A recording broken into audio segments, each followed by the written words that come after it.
Hello friends, कैसे आप सब? आई होप कि आप सब अच्छे होंगे। हमने पहली क्लास डिस्कस करी थी जो आपके एग्ज़ाम आईआरआरबी जेईई 2024 के। ये आपकी सेकंड क्लास है। इसमें हम आपके 10 क्वेश्चन करेंगे जो बेहतरीन है आपके अपकमिंग एग्ज़ाम के लिए। बिना टाइम वेस्ट करिए करते हैं अपना पहला क्वेश्चन शुरू। दिया गया है कि 850 में एक शर्ट बेचने पर एक किसी व्यापारी को 10% की हानि होती है। उस शर्ट को 1530 बेचने पर उसे लाभ प्रतिशत क्या होगा? देखिए, 850 रुपये में बेच रहा है, 850 में बेचने पर 10% की हानि हो रही है। तो यानी कि बेच कितने का रहा है? 90% में। यानी कि 90% की वैल्यू आपको दी है 850 में।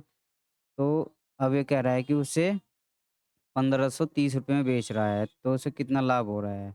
अगर मैं इन सेलिंग प्राइस का रेशो ले लूँ यहाँ से, ये आ जाएगा 17, ये 17 पंजे 85 और ये आ जाएगा 17 निम्मा 153। यानी कि जो सेलिंग प्राइस है वो 5 से 9 हो गया। यानी कि इससे इसका कितना मल्टीप्लाई हुआ है? 1.8 मल्टीप्लाई हुआ है। यानी कि इसका और 1.8 गुना होगा। तो अभी इसका 90% का हम 1.8 गुना करेंगे। इसका 1.8 गुना हो जाएगा 18 निम्मा हो जाएगा 162। यानी कि तो उसका लाभ पूछा है। तो लाभ जो है उसका अपना ये कोई सी कॉस्ट प्राइस होगा, कोई कॉस्ट प्राइस होता है किसी भी वस्तु का 100%। अब ये 100 से कितना ज़्यादा है? 62 ज़्यादा है, तो मुझे जो है प्रॉफ़िट हो जाएगा इस पे 62% का। ऑप्शन डी सही है। नेक्स्ट क्वेश्चन है, 25 पुस्तकों का विक्रय मूल्य 41 पुस्तकों के विक्रय मूल्य के बराबर है। देखिए, 25 पुस्तकों का सेलिंग प्राइस बराबर है इसके 41 सीपी के। तो यहाँ पे सीपी और एसपी का रेशो आ जाएगा। एसपी आपका 41 और सीपी आ जाएगा आपका 25। यानी कि कितने का लाभ हुआ? कॉस्ट प्राइस है आपकी 25 और इसका को सेलिंग प्राइस है इसकी आई है 41। तो ओवरऑल मुझे 16 का, यानी कि 16 का प्रॉफ़िट हुआ। 16 का प्रॉफ़िट हुआ। तो प्रॉफ़िट एंड लॉस हमेशा कॉस्ट प्राइस पर काउंट करते हैं। तो 16 का प्रॉफ़िट हुआ मुझे 25 पर। तो 100 पर कितना? तो ये 4 बार कट जाएगा, तो 16 चौका 64, 64% का मेरा प्रॉफ़िट हो जाएगा। ऑप्शन है आपका ऑप्शन डी, या सॉरी ए सही है। नेक्स्ट क्वेश्चन है, क्वेश्चन नंबर 13। महेश 35 रुपये प्रति केजी की दर से 10 किलो चावल खरीदता है और 46 किलो प्रति केजी की दर से 38 किलो चावल व मिश्रण को 43.5 की दर से बेचता है, तो उसे हानि। देख, अगर मैं इसे इससे करने जाऊँ, इसमें 35 की मल्टीप्लाई करूँ और 36 में 38 की और फिर ओवरऑल मैं इसमें मल्टीप्लाई करूँ, तो ऐसे में लेंथी पड़ जाएगा। आप इसे एक नज़रिए से देखें, 35 किलो जो है 10 किलो चावल खरीदता है, तो 35 रुपए के खरीदे और 43.5 के बेच दिए। यानी कि मुझे जो है यहाँ ₹8.5 का प्रॉफ़िट हो गया। 8.5 का प्रॉफ़िट हुआ, 8.5 का प्रॉफ़िट हुआ 10%, 10 किलो चावल पर। अब देखते हैं दूसरी कंडीशन में। दूसरी में है 46 में खरीदे और ₹43.05 पे बेच दिए। यानी कि मुझे जो है यहाँ ₹2.5 का लॉस हो गया। ₹2.5 का, यानी कि 2.5 का लॉस हो गया। कितने पर? 38 पर, 38 किलो चावल पर। तो मैं देखता हूँ अब मुझे लाभ या हानि कितनी होगी। ये आपकी प्लस वैल्यू है, ये आपकी माइनस है। तो 85 ये हो जाएगा, इसमें मल्टीप्लाई करेगा तो 85 और ये माइनस है तो ये हो जाएगा 2.5 में 38 की मल्टाई, यानी कि 19 पंजे 95। यानी कि जो है 85 प्लस के है और ये आपके लॉस के है। तो ओवरऑल मुझे 10 का लॉस हो जाएगा, 10 का लॉस हो जाएगा, यानी कि ये आपका ऑप्शन ए में। नेक्स्ट क्वेश्चन है, एक व्यक्ति ने एक वस्तु को इसके अंकित मूल्य पर पहले डी% की छूट दी और फिर उतने ही समतुल्य रुपए में एक छूट देकर 330 रुपये में बेचा। वस्तु का अंकित मूल्य 1320 है, तो डी का मान ज्ञात कीजिए। देखिए, यहाँ पे अगर मैं इनका रेशो ज्ञात कर दूँ, ये इसने फाइनल रेशो ये है, मतलब इतने में बेचा 330 में, जिसका अंकित मूल्य 1320 था। अगर मैं इनका रेशो ले लूँ, ये कट जाएगा 0, 11 से कट जाएगा 3 बार और ये कट जाएगा 11 एकम 11, 11 दूनी 22। यानी कि अगर मैं देखूँ, ये मार्क प्राइस है और ये आपका सेलिंग प्राइस है। तो इनका अगर मैं रेशियो ले आऊँ, मार्क प्राइस है आपका 12, 3 से भी काट सकते हैं, 3 एकम 3, 3 चौक 12, यानी कि मार्क प्राइस का रेशियो है 4 और सेलिंग प्राइस है आपका 1। अब बोल रहा है कि उसने यहाँ से 2 एक डिस्काउंट दिया और डिस्काउंट देने के बाद में उसके ही समतुल्य, यानी कि जितना डिस्काउंट दिया उतने ही उसने छूट पर बेच दिया। अब यानी कि यहाँ पे अगर हम रेशियो से देखें तो यहाँ से है 3, तो 3 को समतुल्य नहीं बना सकता, क्योंकि 3 को अगर मैं 2 से डिवाइड करूँगा तो आपका हाफ आ जाएगा। अगर मैं रेशियो ही कर मैं सॉल्व कर रहा हूँ तो मैं इसे भी रेशियो में ही करूँगा। यानी कि अगर मैं यहाँ 2 ले लूँ और यहाँ 8 ले लूँ तो कुछ फ़र्क नहीं पड़ेगा मेरे क्वेश्चन पर। तो यहाँ पे कोई डिस्काउंट दिया और उसके बाद में उसके ही समतुल्य में उसे बेच दिया। तो यहाँ पे 8 की चीज़ 2 में बेच दिया, यानी कि 6 का डिस्काउंट मिला। 6 का डिस्काउंट 2 समतुल्य है, यानी कि 2 से डिवाइड कर देंगे हम तो आ जाएगा 3, 3, यानी कि 3 की छूट यहाँ दी और 3 की यहाँ दी, 3 यूनिट की। तो पूछा है कि डी परसेंट की छूट क्या होगी? सबसे पहले इसने डी दिया हुआ है ये, यहाँ पे डी परसेंट की छूट दी और उसके ही समतुल्य इतने इसके समान ही इतने में बेच दिया ये वाली सेकंड पर। तो डी परसेंट की छूट है 3, 3 की छूट मिली 8 पर, तो 100 पर कितनी? देखिए 3/8 जो होता है आपका 37.5% होता है, ये याद करना चाहिए। 1/8 आपका 12.5% और जी 3/8 होता है आपका 37.5%, ये होगा आपका 37.5% और तो 5/8 होता है आपका 67 67.5% और जी 7/8 ये होता है आपका, ये सॉरी 65% होता है। 1 सेकंड, ये ये 5/8 होता है आपका 62.5% और 7/8 होता है आपका 87.5%। ये याद करना चाहिए, इम्पोर्टेंट फ्रैक्शन है आपकी। तो अब यही पूछा था कि डी का मान हो जाएगा आपका 37.5%। नेक्स्ट क्वेश्चन है क्वेश्चन नंबर 15। ये भी सेम क्वेश्चन है, पहले उसने डी परसेंट की छूट दी, फिर उसके ही समतुल्य रुपए में एक और छूट देकर 360 रुपये में बेचा। अगर मैं यहाँ रेशो ले लूँ, ये 0 कट जाएगा और 9 से काटे 4 बार, 9 से काटे 9 एकम 9, 9 दूनी 18, 9 पंजे 45, यानी कि 25 से यानी कि अगर मैं देखूँ मार्क प्राइस और सेलिंग प्राइस, मार्क प्राइस है मेरा और सेलिंग प्राइस है। मार्क प्राइस आपका है 25 और जो सेलिंग प्राइस है 4 और एक डिस्काउंट डी परसेंट यहाँ दिया। ये कोई डी डिस्काउंट देने के बाद में वस्तु का मार्क प्राइस फिर रहा होगा, फिर उसके बाद में उसके समतुल्य कोई और डिस्काउंट दिया। अब बोल रहा है कि यहाँ पे है गैप है 25 की चीज़ 4 में बेच दी, यानी कि 21। 21 को अगर मैं 2 को समान नंबर में डिवाइड करूँ तो ये नहीं होगा। तो इससे अच्छा है कि मैं यहाँ पे रेशो में कर रहा हूँ, तो इसे लिख सकता हूँ मैं 8,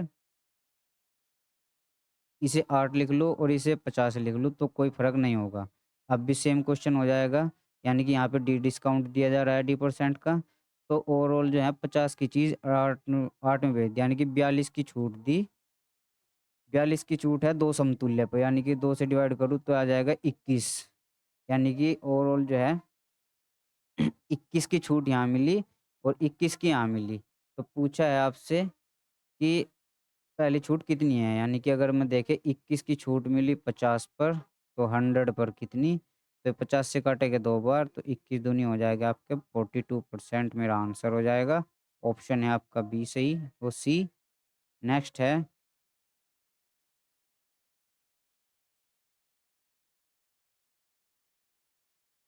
एक दुकानदार किसी पंखे पर उसके क्रय मूल्य से अधिक अंकित करता है और उस पर 10% की छूट देता है। यदि वह 117 रुपये का लाभ अर्जित करता है तो पंखे का अंकित मूल्य क्या होगा? देखिए यहाँ पे दिया हुआ है मार्क प्राइस और सेलिंग प्राइस सीपी, और ये होगा आपका सेलिंग प्राइस यानी कि विक्रय मूल्य। अब दिया गया है कि उसके क्रय मूल्य से 25% अधिक अंकित करता है। अगर मैं 25% उसके क्रय मूल्य अगर ये आपका 100 है, अगर मैं इसे ले लूँ 1 सेकंड, 25% की फ्रैक्शन होती है आपकी 1/4। तो अगर ये सीपी रहा है, ये सीपी है, तो ये इसका 1 ज़्यादा यानी कि मार्क प्राइस हो जाएगा, यहाँ पे सीपी 4 है और मार्क प्राइस हो जाएगा इसका 5। तो अगर मैं इसमें देखूँ, अगर मैं रेशो में सोल्व कर रहा हूँ, तो अगर इसमें 4 इसकी मल्टीप्लाई कर दूँ 20 की, तो इधर भी 20 की मल्टीप्लाई कर देंगे क्योंकि मुझे अपनी कैलकुलेशन सोल्व करनी, वो अपनी कैलकुलेशन जो है ईज़ी करनी है। तो ये सीपी का सीपी आ गया यहाँ से 80 और मार्क प्राइस आ गया आपका 100, ठीक है? उसके बाद बोल रहा है कि उस पर 10% की छूट देता है, यानी कि मार्क प्राइस पर 10% की छूट देगा, तो 10 की छूट देगा यानी कि ये हो जाएगा आपका 90। तो ये हो जाएगा आपका सेलिंग प्राइस 90। अब बोल रहा है कि यदि वह ₹117 का लाभ अर्जित करता है, यानी कि आपको दी हुई है 10 यूनिट की वैल्यू, यानी कि 10 80 की चीज़ 90 में बेच दी, यानी कि 10 का लाभ हुआ, 10 यूनिट का। तो 10 यूनिट की वैल्यू आपको दी हुई है ₹117, तो आपसे पूछी है तो पंखे का अंकित मूल्य। तो जो दो ये 10 जो आया है, 117 जो आया है, ये आपका लाभ आया है। अब देखिए इसमें जो है कुछ फँसते हैं इसमें। तो 10 यूनिट की वैल्यू आपकी है कि 117, तो आपसे पूछिए मार्क प्राइस यानी कि 100 की कितनी होगी? तो 100 की इसमें 10 की मल्टीप्लाई कर देंगे। ये इसका 10 गुना है, तो 117 का 10 गुना हो जाएगा 1170। 1170 यानी कि ₹1170 आंसर आ जाएगा। ऑप्शन है आपका बी सही। नेक्स्ट है, एक दुकानदार किसी वस्तु को उसके अंकित मूल्य पर 86 और 85% की 2 क्रमिक छूट देकर 287.7 में बेचता है। देखिए अगर मैं इनकी एकल छूट निकाल लूँ 86 और 85 की, तो हो जाएगा, इसका फॉर्मूला भी है ए प्लस बी प्लस ए इंटू बी अपॉन 100, ये है। तो अगर मैं -86 और -85 और प्लस हो जाएगा 86 और इंटू 85 अपॉन 100, ये आ जाएगा और ये हो जाएगा आपकी 8 दूनी 16, 160 और 11 171, 171 प्लस है, इनकी मल्टीप्लाई करेंगे तो 8 पंजे 40 और 48, 98, 980 और ये हो जाएगा 6 पंजे 30, 980, 1010 और 16, ये आ जाएगा आपके 7300, 73 तो 10 यानी कि 73.10। तो इसमें से माइनस करेंगे तो ये आ जाएगा 97.9, 97.9 की छूट दे रहा है, तो बेच कितने का रहा है? अगर छूट इतने परसेंट की दे रहा है तो बेचेगा कितने का? तो बेचेगा वो आपका इस 100 में से माइनस कर देंगे तो आ जाएगा 2.1%। 2% की वैल्यू दी है आपकी 28 287.7, यानी कि 2.1% की वैल्यू दी है आपको 287.7। तो आपसे पूछी है, अगर मैं पूछूँ इसकी, ये पूछा है कि उसका क्रय मूल्य कितना होगा?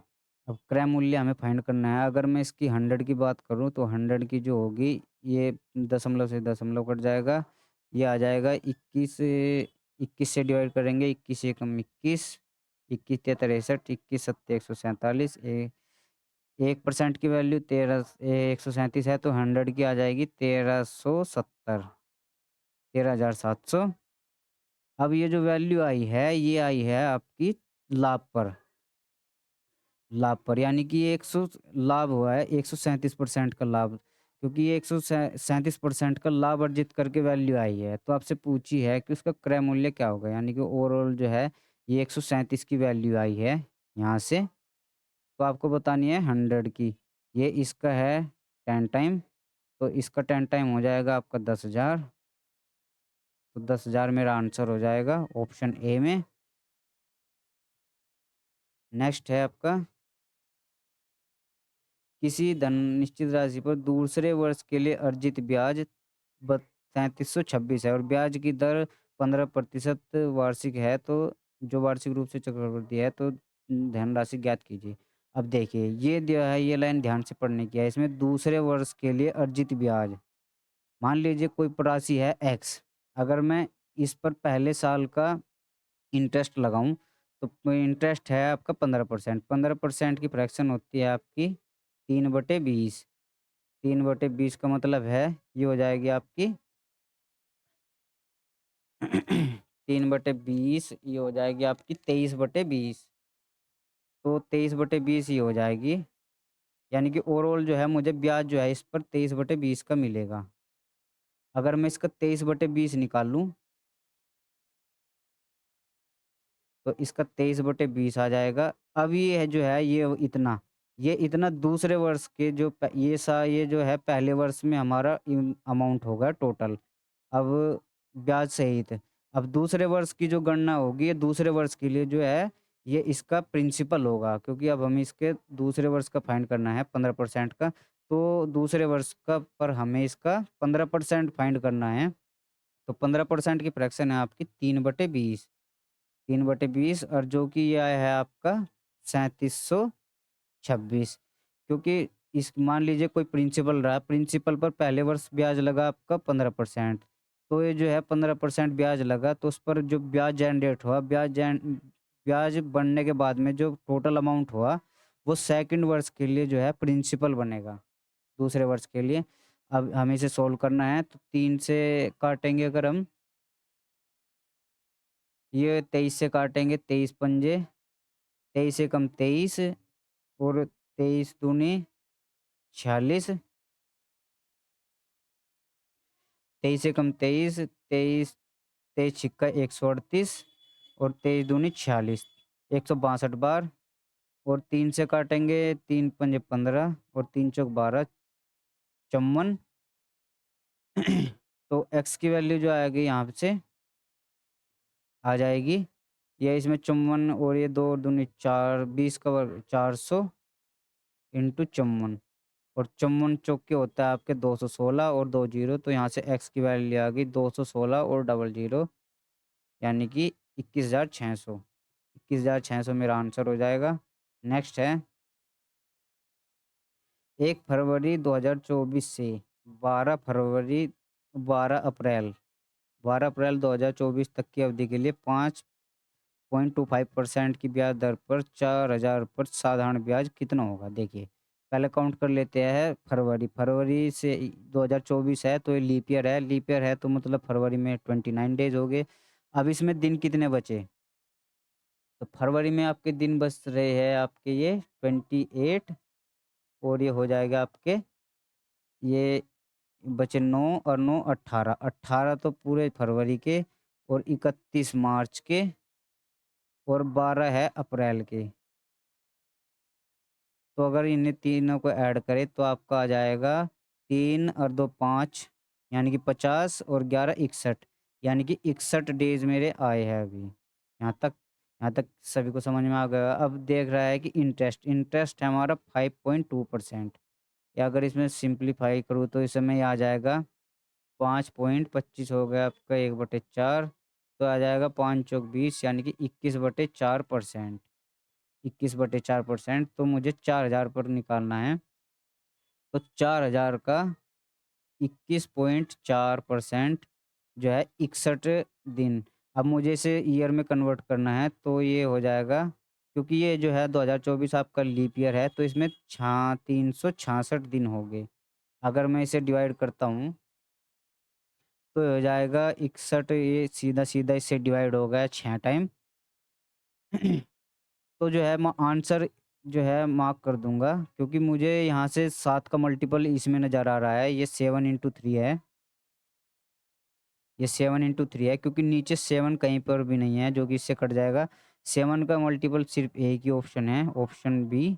सो option B is the right answer हो जाएगा आपका 35। नेक्स्ट क्वेश्चन है,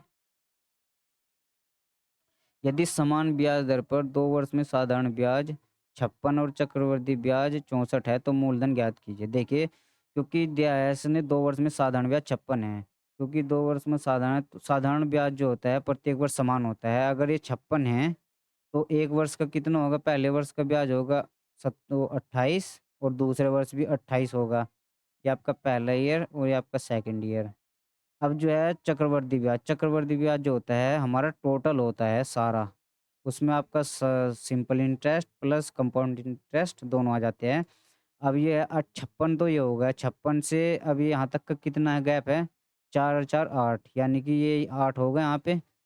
तो अगर मैं देखूँ तो यहाँ पे कितना ब्याज मिल रहा है मुझे? यानी कि 28 से ये हो रहा है 8 का, यानी कि अगर मैं इसका देखूँ तो ये 28 का ब्याज मिला मुझे। ये इसका कितने टाइम है? यानी कि ये इसका 2/7 टाइम है। तो यहाँ से प्रिंसिपल पूछा है आपसे, तो इसका जो है 1 सेकंड इधर शिफ्ट कर लेते हैं हम ये। यानी कि ये पहले साल होगा, ये सेकंड ईयर, और पहले साल भी सिंपल इंटरेस्ट 28, दूसरे साल भी 28, और जो इसका 2/7 आया है वो आया है 8।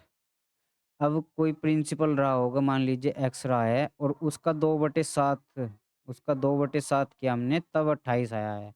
यानी कि आपको जो दिया है वो 2/7 की वैल्यू आपको दी हुई है 28, तो आपको बतानी है 1 की। तो ये कट जाएगा, 2 से कट जाएगा 14 बार, और ये इसमें मल्टीप्लाई हो जाएगी 98। तो 1 की वैल्यू आ जाएगी 98, तो यहाँ से एक्स की वैल्यू आ जाएगी 98। तो 98 इज़ द राइट आंसर। तो ये थे आपके आरआरबी जेईई के जो एग्ज़ाम हुए हैं, उसके महत्वपूर्ण सवाल। सो मिलते हैं नेक्स्ट वीडियो में। Thanks you for watching this video. Video अच्छी लगे तो लाइक करें और सब्सक्राइब द चैनल।